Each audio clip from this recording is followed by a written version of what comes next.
बेटा हम लोगों ने हाइड्रोकार्बन के लेक्चर फर्स्ट और लेक्चर सेकंड को कंप्लीट किया। अब स्टार्ट करेंगे लेक्चर थर्ड।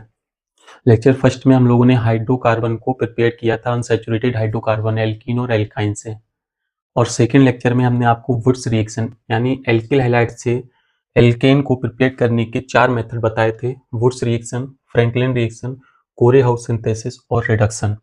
रिडक्शन में डिफरेंट टाइप के रिड्यूसिंग एजेंट का यूज करके प्रिपेयर किया था।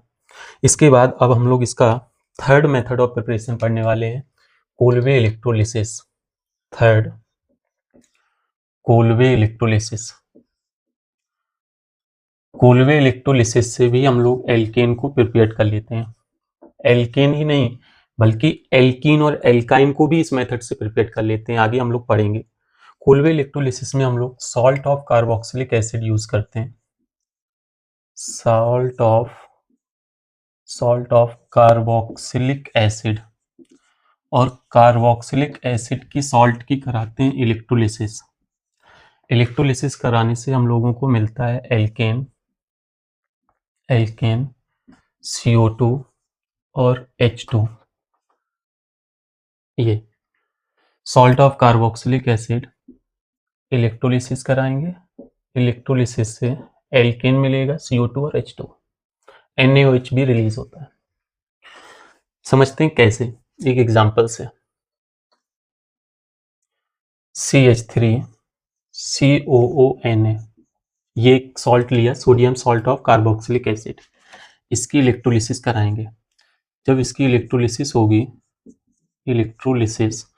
तो हमको मिलेगा इथेन CO2 और H2 और NaOH, बेसिक मीडियम जनरेट हो जाता है।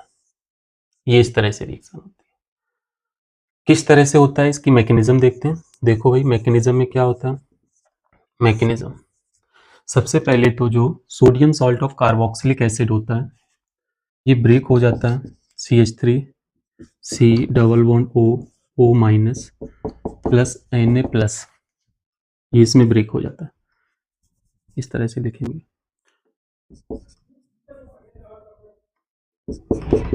Na CH3 C double bond O minus Na plus, ये बन गया। ये जो एसीटेट आयन बना हुआ है, इसको हम लोग एनोड पर ले जाएंगे और इसका कराएंगे ऑक्सीडेशन। एनोड पर जाएगा और एनोड पर जाने के बाद ये ऑक्सीडाइज हो जाएगा, रिलीज करेगा इलेक्ट्रॉन को और इससे बनेगा फ्री रेडिकल, इलेक्ट्रॉन निकल जाएगा। ये जो फ्री रेडिकल बना हुआ है, ये फ्री रेडिकल यहाँ से रेजोनेंस स्टेबलाइज होगा और ये इससे बॉन्ड ब्रेक होने के बाद CO2 के फॉर्म में बन जाएगा और CH3 फ्री रेडिकल जनरेट होगा। CH3 free radical, CH3 C double bond O, इससे बन जाएगा CH3 फ्री रेडिकल और CO2। ये CH3 फ्री रेडिकल आपस में कंबाइंड हो जाएंगे। 2 फ्री रेडिकल, अगर 2 मॉलिक्यूल यूज करेंगे तो यहाँ पर 2 बनेंगे, 2 इलेक्ट्रॉन निकलेंगे, 2 फ्री रेडिकल बनेंगे, 2 CO2, और ये दोनों फ्री रेडिकल आपस में मिलकर के बना लेंगे CH3। ये भी एक कपलिंग रिएक्शन का एग्जांपल है, वुड्स रिएक्शन की तरह। देखो, एनोड पर हम लोगों को क्या मिला, CO2 और एल्केन, इथेन। कैथोड पर क्या होता है, एट कैथोड जो ये इलेक्ट्रॉन रिलीज हुए हैं, ये इलेक्ट्रॉन जाते हैं। इन इलेक्ट्रॉनों को, 2 इलेक्ट्रॉन है, इन दोनों इलेक्ट्रॉनों को सोडियम मेटल लेता है। सोडियम लेने के बाद ये कन्वर्ट हो जाता है सोडियम न्यूट्रल में, और ये जो सोडियम न्यूट्रल है, ये रिएक्शन करता है H2O के साथ, इलेक्ट्रोलिसिस हो रही और बना लेता है H2 प्लस NaOH, ये बन जाएगा 2 सोडियम, यहाँ से बनेगा 2 NaOH। ये इस तरह से हाइड्रोजन गैस रिलीज होती है कहाँ पर, कैथोड पर। एनोड पर क्या रिलीज हुआ, CO2 और एल्केन। कैथोड पर क्या मिला, हाइड्रोजन और NaOH सॉल्यूशन में रह जाता है, सॉल्यूशन बेसिक बन जाता है। ये इस रिएक्शन की मैकेनिज्म है। क्लियर। इस रिएक्शन में इंटरमीडिएट क्या बना, फ्री रेडिकल इंटरमीडिएट बनता है। फ्री रेडिकल मैकेनिज्म को फॉलो करती है Kolbe electrolysis. Sodium salt of या potassium salt of carboxylic acid का यूज करके हम लोग प्रिपेयर करते हैं किसको, एल्केन को। कपलिंग रिएक्शन होती है। अगर इस रिएक्शन को डायरेक्ट हम लोग समझें तो जो COO ग्रुप था वो किसके फॉर्म में निकल गया, CO2 के फॉर्म में, और जो बचा हुआ पार्ट था वो किस में कन्वर्ट हुआ, ये तो CO2 के फॉर्म में निकल गया, ये किस में कन्वर्ट हो गया, फ्री रेडिकल में। और ऐसा ही फ्री रेडिकल दूसरा लाके हम लोगों ने क्या करा दिया, कपलिंग रिएक्शन।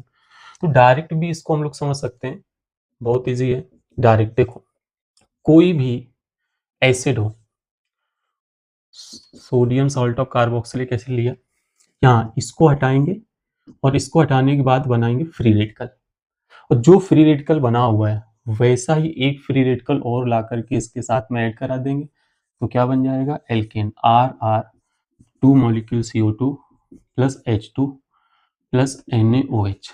ये इसकी डायरेक्ट रिएक्शन है, डायरेक्ट मेथड है, ठीक है ना। इस रिएक्शन के कुछ कैरेक्टरिस्टिक्स पॉइंट लिखते हैं। पॉइंट नंबर 1, पहला, इंटरमीडिएट क्या होता है इस रिएक्शन का, फ्री रेडिकल।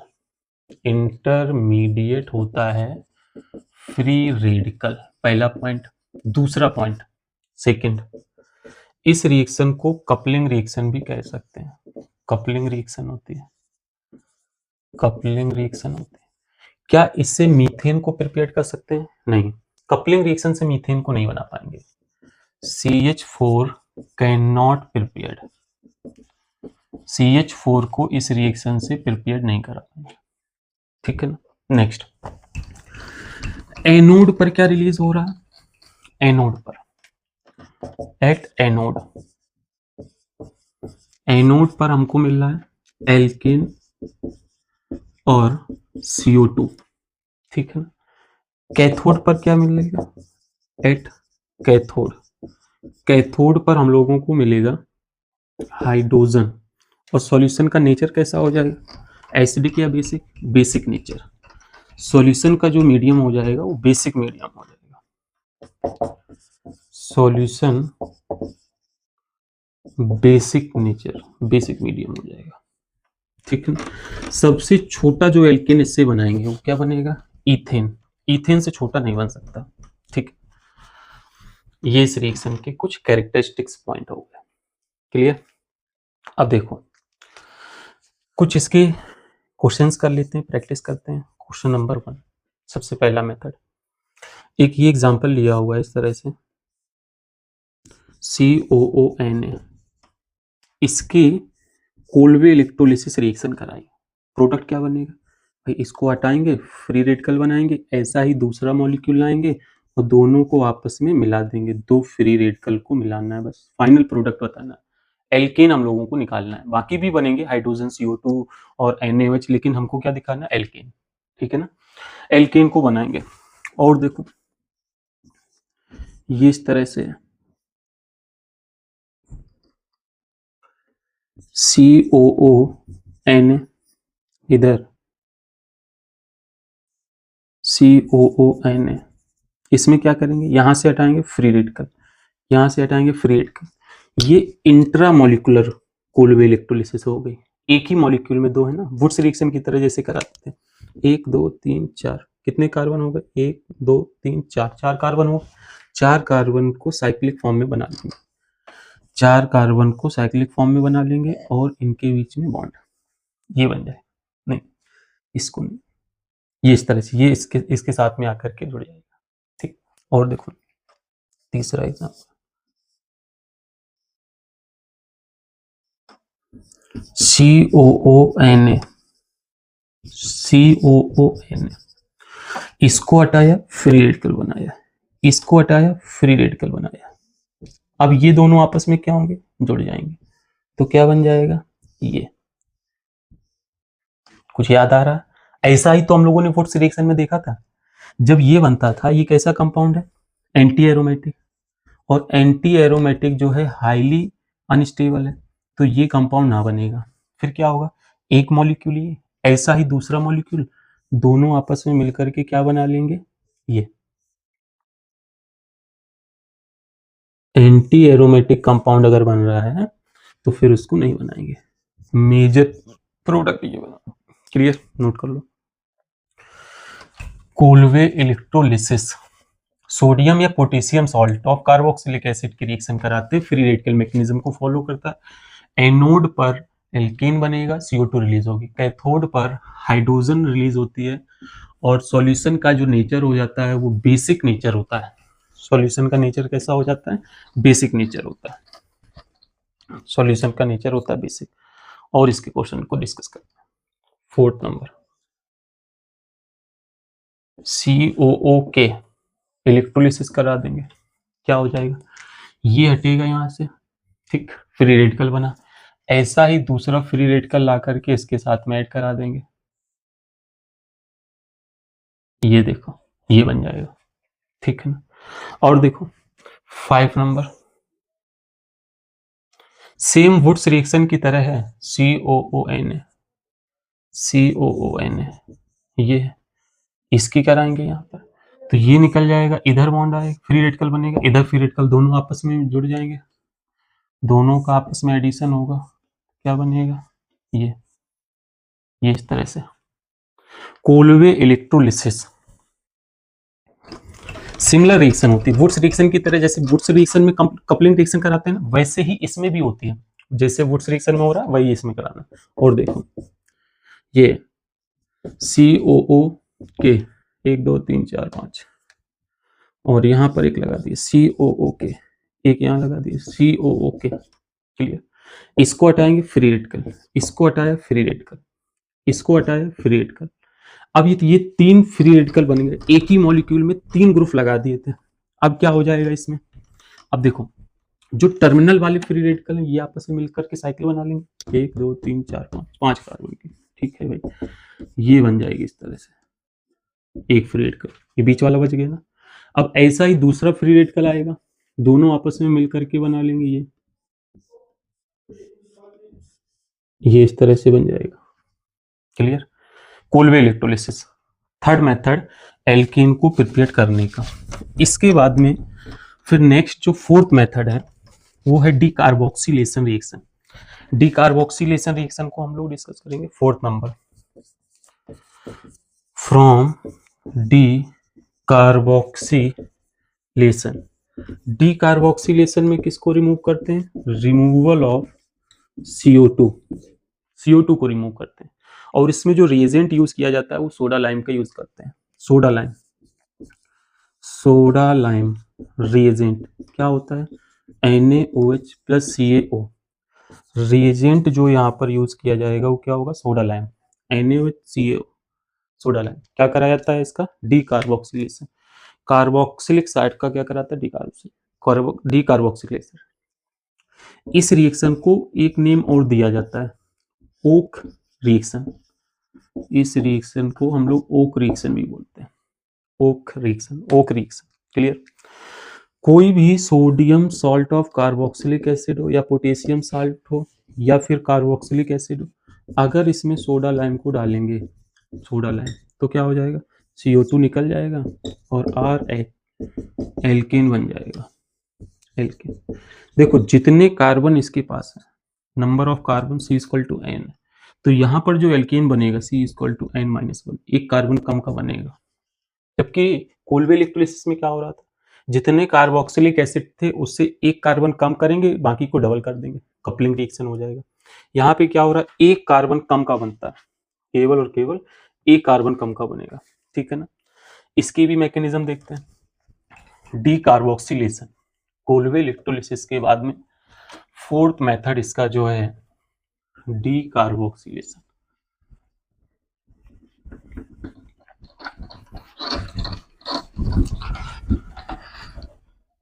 देखो मैकेनिज्म,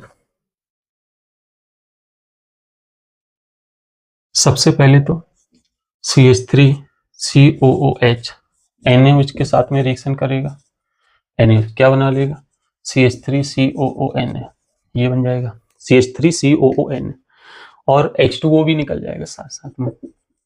ये जो COONA बना हुआ है इसको ब्रेक करा देंगे, कैसे, CH3COO माइनस Na प्लस, ये अलग हो जाएगा CH3COO minus plus Na plus में, ठीक है।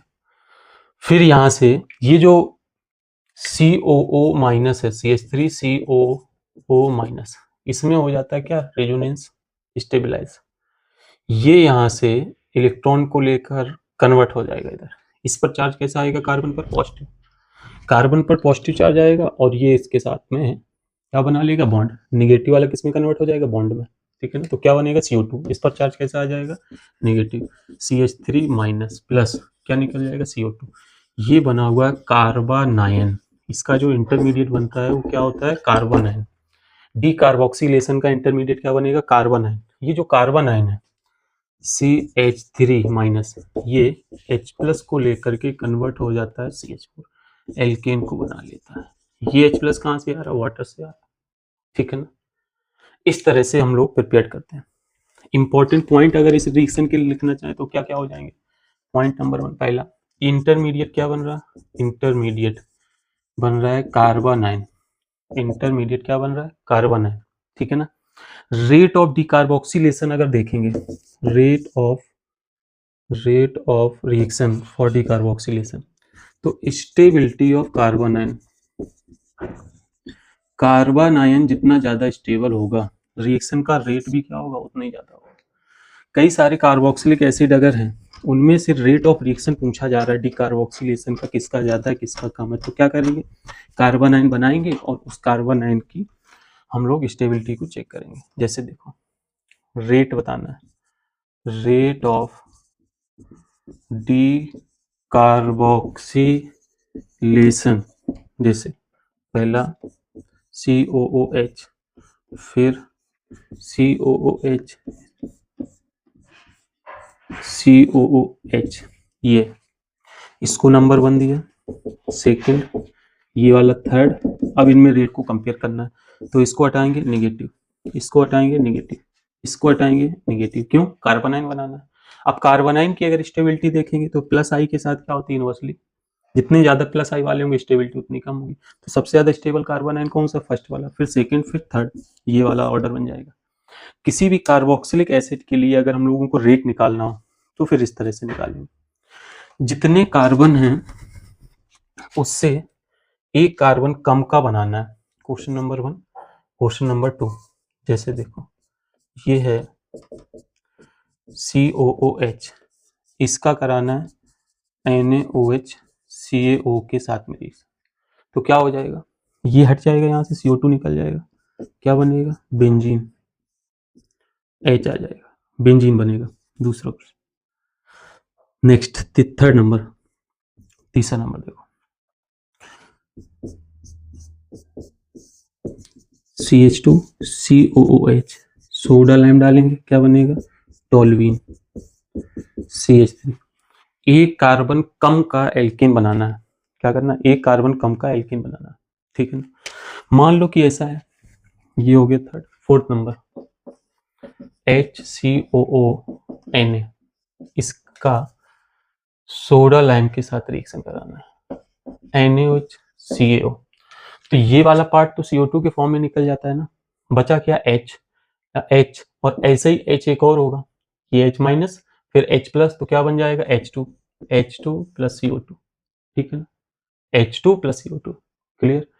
अब ये एक कार्बन का एसिड है, मीथेन नहीं बन सकता ना इसमें, ठीक है ना, एक कार्बन एक CO2 निकल गया, CO2 निकल जाएगा, ठीक। और देखो CO2 तो निकलना ही निकलना है, ये तो फिक्स है, CO2 को हम लोग निकालेंगे ही निकालेंगे, ठीक है ना। ये है CH2 COOH, इसकी कराएंगे रिएक्शन, तो CO2 निकाल देंगे और ये क्या बन जाएगा, CH3 COOH प्लस CO2, ये इस तरह से। दोनों का CO2 नहीं निकाला ना, एक का निकाला, एक का कार्बोनाइन बना, फिर उसको हम लोगों ने क्या किया, कार्बोनाइन को वाटर H प्लस के साथ रिएक्शन करा करके ये बना लिया, ठीक है ना, ठीक। अच्छा, इसके लिए ये जो डाई कार्बोक्सिलिक एसिड होते हैं, जब इनका डिकार्बोक्सिलेशन कराएंगे तो सोडा लाइम की रिक्वायरमेंट नहीं होती, नॉर्मली इसको हीट कर देंगे बस, केवल हीटिंग से काम चल जाता है, केवल हीट करेंगे और हीट करने से ही हो जाता है डिकार्बोक्सिलेशन। और देखो 6 नंबर, जैसे अगर हम लोग बात करें COOH, H, यहाँ पर HCOOH, ये इसको हीट करेंगे, ये भी तो डाई कार्बोक्सिलिक एसिड है, इसको हीट करेंगे तो इसका हीटिंग एक्शन नहीं होता, नो रिएक्शन, नो रिएक्शन। ये क्या है, ये फ्यूमेरिक एसिड है, फ्यूमेरिक एसिड, फ्यूमेरिक एसिड का हीटिंग एक्शन नहीं, हीटिंग पर कोई रिएक्शन नहीं होगी, fumaric acid.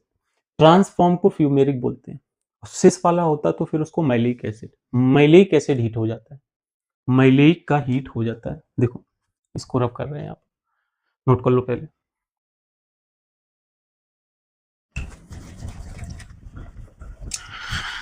Fumaric acid heat करने पर रिएक्शन नहीं देता, इसका हीटिंग इफेक्ट नहीं दिखता। ट्रांस वाले को फ्यूमेरिक बोलते हैं, सिस वाले को मैलिक बोलते हैं।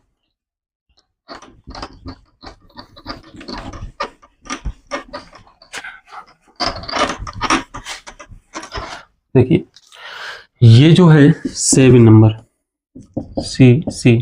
COOH,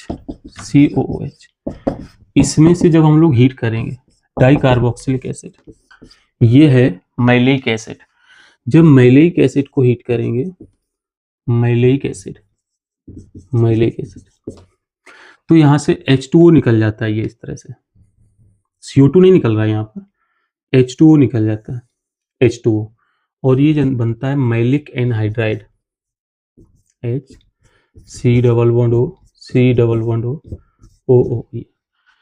मैलिक एसिड के हीटिंग एक्शन से क्या बना, मैलिक एनहाइड्राइड। फ्यूमेरिक एसिड की कोई रिएक्शन नहीं, ये क्या है, सक्सीनिक एसिड, ठीक है ना। ओम्स गैप सास, ऐसे ना, ये सक्सीनिक नहीं है, ओम्स फैमिली में आएगा। Oxalic, malonic, succinic. ऑक्जेलिक के लिए क्या होता है, ये COOH, एक CH2 बढ़ाएंगे तो क्या बन जाएगा, मैलोनिक, ये मैलोनिक एसिड। मैलोनिक एसिड को हीट करेंगे तो CO2 निकलता है। ये हम लोग एसिड, जब कार्बोक्सिलिक एसिड वाले चैप्टर में पहुंचेंगे तो वहां पर डाई कार्बोक्सिलिक एसिड के हीटिंग एक्शन को पढ़ेंगे, ठीक है ना। देखो अगर मैलोनिक एसिड हुआ तो नॉर्मली हीट करने पर CO2 निकालेगा, डिकार्बोक्सिलेशन रिएक्शन देगा। और बीटा कीटो एसिड अगर होते हैं तो उनका भी नॉर्मल हीट करने पर डिकार्बोक्सिलेशन हो जाता है।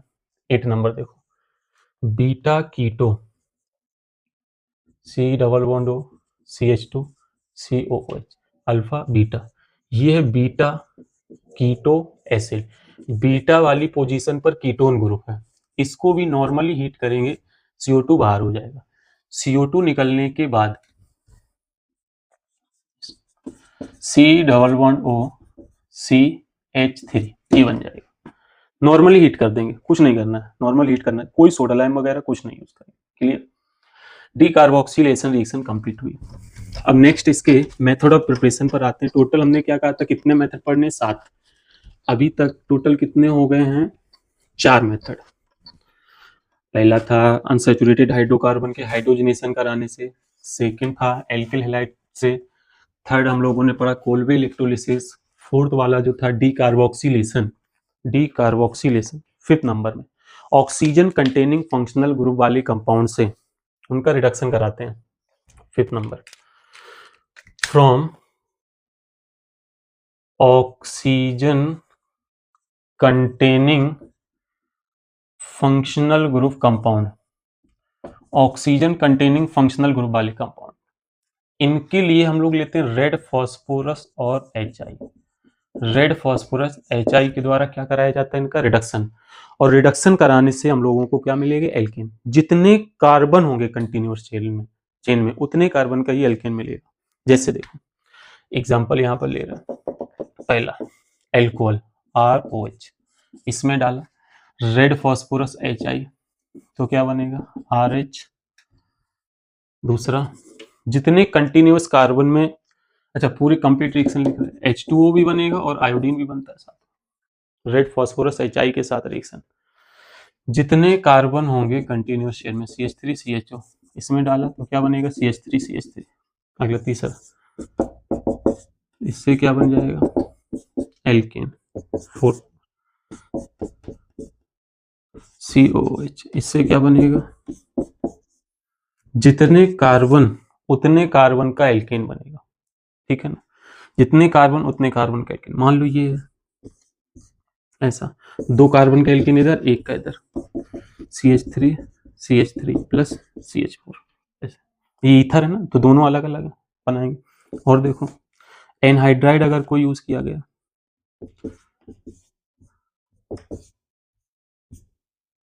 ये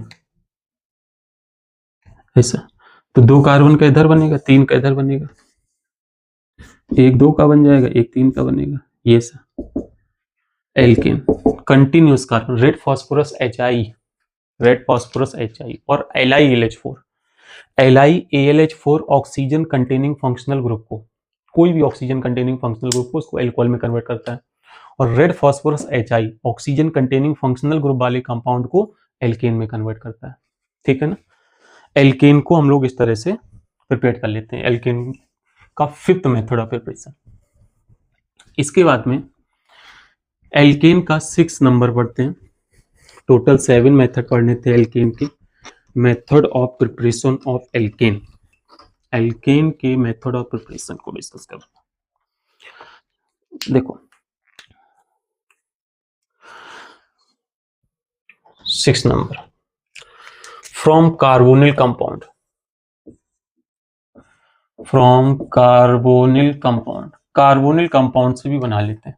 कार्बोनिल कंपाउंड में एल्डिहाइड या फिर कीटोन कुछ भी ले सकते हैं, दोनों से बना लेंगे CH2, ये बन जाएगा। देखो जिंक मर्क्यूरी HCl को लेंगे तो भी ये बनेगा, NH2 को लेंगे with ethylene glycol, ethylene glycol, तब भी ये बनेगा। ये वाली जो रिएक्शन होती है, इस रिएक्शन को क्या बोला जाता है, क्लीमेंसन रिडक्शन, और इसको क्या बोलेंगे, Wolff Kishner reduction, Wolff Kishner reduction. ये नेम रिएक्शन में आ जाते हैं, इसको क्या बोला जाएगा, क्लीमेंसन रिडक्शन, क्लीमेंसन रिडक्शन। अगर जिंक मर्क्यूरी का यूज कर रहे हैं तो फिर क्लीमेंसन, NH2 का यूज कर रहे हैं तो फिर वोल्फ किस्नर।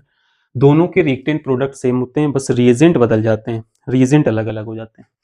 NH2 को बेसिक मीडियम में ले सकते हैं, बस NH2 बेसिक मीडियम में, और बन जाएगा क्या, एल्केन। ठीक है। 7 नंबर देखो, 7 number, from metal carbide, from metal carbide, metal carbide से भी बना लेते हैं। मेटल कार्बाइड में beryllium carbide Be2C, beryllium carbide की हाइड्रोलिसिस करेंगे, मीथेन बन जाएगा, और बेरिलियम का हाइड्रोक्साइड बन जाएगा BaOH का होल ट्वाइस। बेरिलियम के बाद एल्यूमिनियम कार्बाइड का भी यूज कर सकते हैं, Al4C3, इसकी हाइड्रोलिसिस कराएंगे तो यहाँ से भी क्या बनेगा, मीथेन, और क्या बन जाएगा, एल्यूमिनियम का हाइड्रोक्साइड, एल्यूमिनियम हाइड्रोक्साइड। ये इस तरह से मेटल कार्बाइड की रिएक्शन से भी हम लोग इसको प्रिपेयर कर लेंगे। टोटल कितने मेथड हो गए, 7 मेथड हम लोगों ने एल्केन को प्रिपेयर करने के कंप्लीट किए। ठीक है ना। आइए कुछ इसके प्रैक्टिस करते हैं, क्वेश्चंस।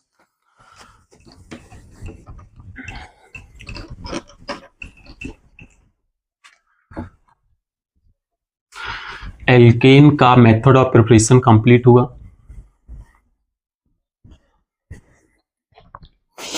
प्रैक्टिस करते हैं, देखो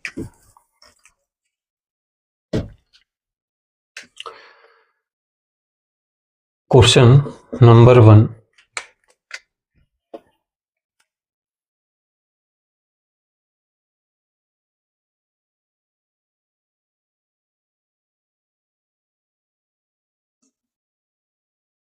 H2 with PT, दूसरा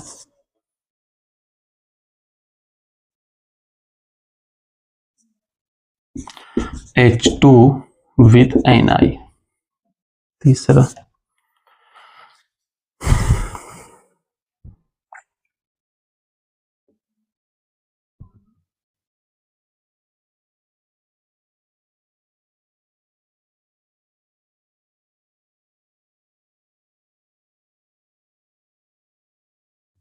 ये, इसमें यहां पर डाला हमने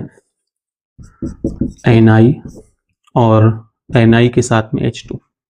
ठीक, इसके बाद फिर जो यहाँ पे बन रहा A, उस A में हमने डाला रेड फॉस्फोरस और HI, बन गया B, red phosphorus HI B बना।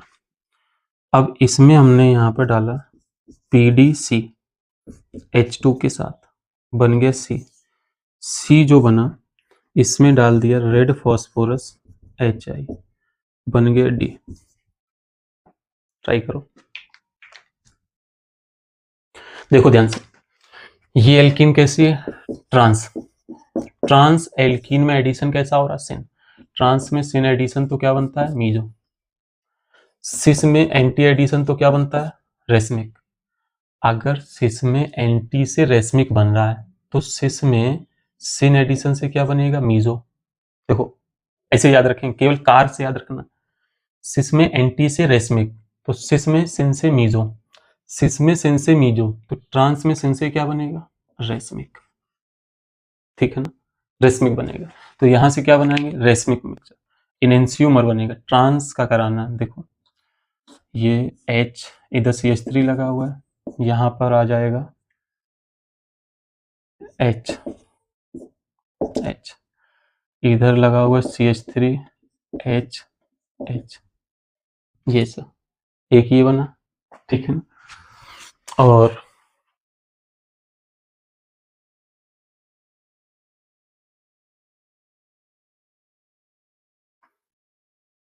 इसको ऐसा करेंगे,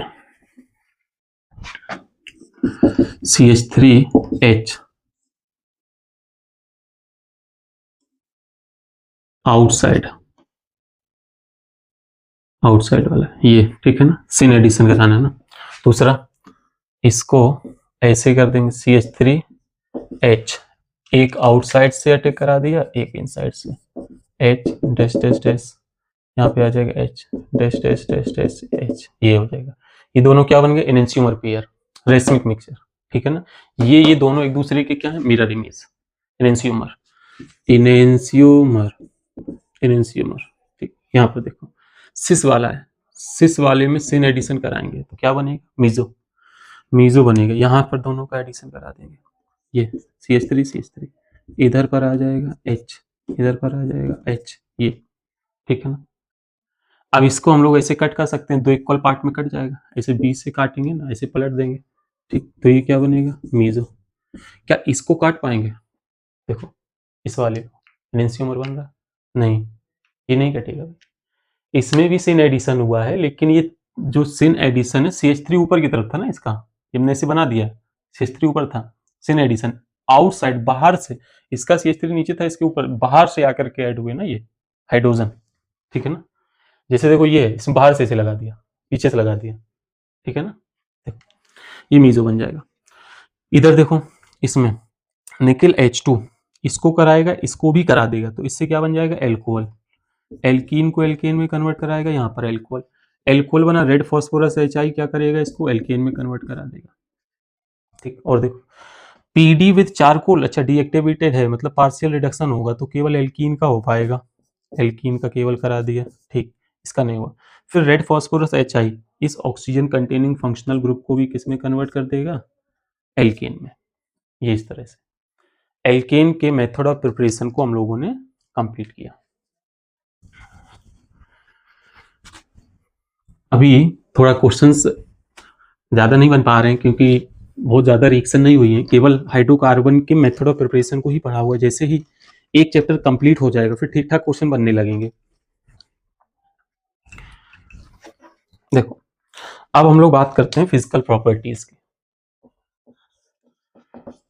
physical properties of alkane, physical properties, alkane की फिजिकल प्रॉपर्टीज। सबसे पहला जो एल्केन होते हैं, point number 1, alkane are non polar molecule. कैसे होते हैं, non polar molecule, alkane non polar molecules होते हैं। एल्केन की जो स्टेट होती है, स्टेट एक कार्बन से लेकर के 4 कार्बन तक, 1 से लेकर के 4 तक, ये क्या होते हैं, गैस स्टेट में। 5 से लेकर के 17 कार्बन तक के क्या होते हैं, लिक्विड। और 18 कार्बन से लेकर हायर वाले, ये सब के सब क्या होते हैं, सॉलिड। 18 से हायर वाले जो होते हैं वो सब के सब क्या होंगे, सॉलिड। ठीक, और देखो एल्केन जो होते हैं कलरलेस होते हैं, इनका कोई कलर नहीं होता है, कलरलेस होते हैं, ओडरलेस होते हैं, कोई स्मेल नहीं होती। नेक्स्ट, अगर हम लोग बॉइलिंग पॉइंट की बात करते हैं, बॉइलिंग पॉइंट, तो ये डायरेक्टली प्रोपोर्शनल होता है मॉलिक्यूलर मास के। मॉलिक्यूलर मास बढ़ाएंगे तो बॉइलिंग पॉइंट क्या होगा, बढ़ेगा। और अगर ब्रांचिंग बढ़ाएंगे तो क्या हो जाएगा, कम हो जाएगा। अगर कोई आइसोमर है तो फिर ब्रांचिंग से देखेंगे, स्टेरिक हिंड्रेंस बढ़ाने से ब्रांचिंग, ठीक है ना। सॉल्युबिलिटी की अगर बात करते हैं, सॉल्युबिलिटी सॉल्युबिलिटी तो बताओ क्या ये वाटर में डिसॉल्व होंगे, नहीं। तो किस में डिसॉल्व होते हैं, पोलर नॉन पोलर मतलब कोवेलेंट सॉल्वेंट में डिसॉल्व हो जाएंगे। Insoluble in water but soluble in non polar solvent, ऐसे लिखेंगे, insoluble in water but soluble in non-polar solvent. Non polar solvent में ये इजीली डिसॉल्व हो जाते हैं, ठीक है ना। जैसे बेंजीन हो गया, CCl4 हो गया, बेंजीन हो गया, बेंजीन, CCl4, ईथर, इन सभी में डिसॉल्व हो जाते हैं, ठीक।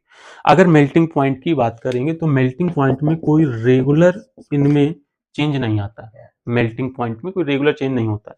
जो ऑड नंबर वाला होता है उसका इवन नंबर वाले से क्या होता है, कम होता है। ऑड नंबर वाले का इवन नंबर वाले से कम होता है, ठीक है ना। देखो जैसे हमने बनाया एक दो तीन चार, चार कार्बन का, एक बना दिया हमने 5 का, 1 2 3 4 5, तो इसका ज्यादा होगा। इवन नंबर वाले का क्या होता है, ज्यादा, किससे, ऑड वाले से। नेक्स्ट जो ऑड नंबर का होता है उससे इवन वाले का ज्यादा होता है, ठीक है ना। ठीक, ये इसकी फिजिकल प्रॉपर्टीज हो गई। अब हम लोग केमिकल प्रॉपर्टीज को डिस्कस करेंगे।